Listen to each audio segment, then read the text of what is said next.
1938 онд Төвөөс суртлын баригад ирж сүүдэр кино үзүүлж улаан гэрээг байгуулснаар соёлын төвийн эхлэл тавигдав. 1934 онд сумын дарагт Аштогийн санаачлагаар уутын дуганыг улаан болгон ашиглаж концерт жүжиг найруулан тавьдаг болов.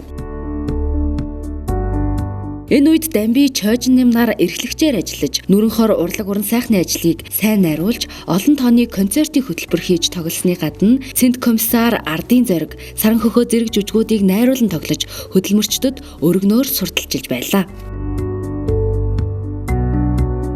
1955 онд сумын клубыг анх удаа ашиглалтанд оруулахад Монгол улсын гавьяач жүжигчин Цэрэнд орж, аймгийн клубын найруулагч Цэрэнбэл нар ирж мэрэгжлийн туслалцаа өгч байсны гадна клуб 1956 онд эрхлэгч хөгжмийн багш, найруулагчийн орон тоотой ажиллаж байжээ. Клубыг барих санаачлаг хөдөлмөрчдийн дунд өрнөхөд хоршооны дарга агсан содов 31 мянган төгрөгийг тусламж болгон өгч байжээ. Энэ үе бол манай сайн дурын уран сайханчдын дунд үеийнхэн төрсөн гэж үздэг. 1966 оноос Нямсүрэн 20 шахам жил клубын эрхлэгч хийж, аймагтаа ажиллаараа олон удаа тэргүүлэн зөвлөлт холбоот улсад жуулчилж, туршлага судалж байжээ. 1989 оноос клуб хөдөө аж ахуйн нэгдлээс сумын захиргаан чилжин улмаар зах зээлийн нөхцөл зохицсон, төсвийн хөрөнгийн хэрэгцээ төлбөрт үйлчилгээний зохистой хэлбэрүүдийг ашиглан олон түмэнд үйлчлэх зорилготой ажиллаж байна. Мөн түүх соёлын үл хөдлөх дурсгалыг хадгалж хамгаалах, соёлын өвийг эрен сурвалжлах, сум орон нутгаараа угийн бичгийг хөтлөх ажлуудыг идэвхтэй сайн зохион байгуулж байна.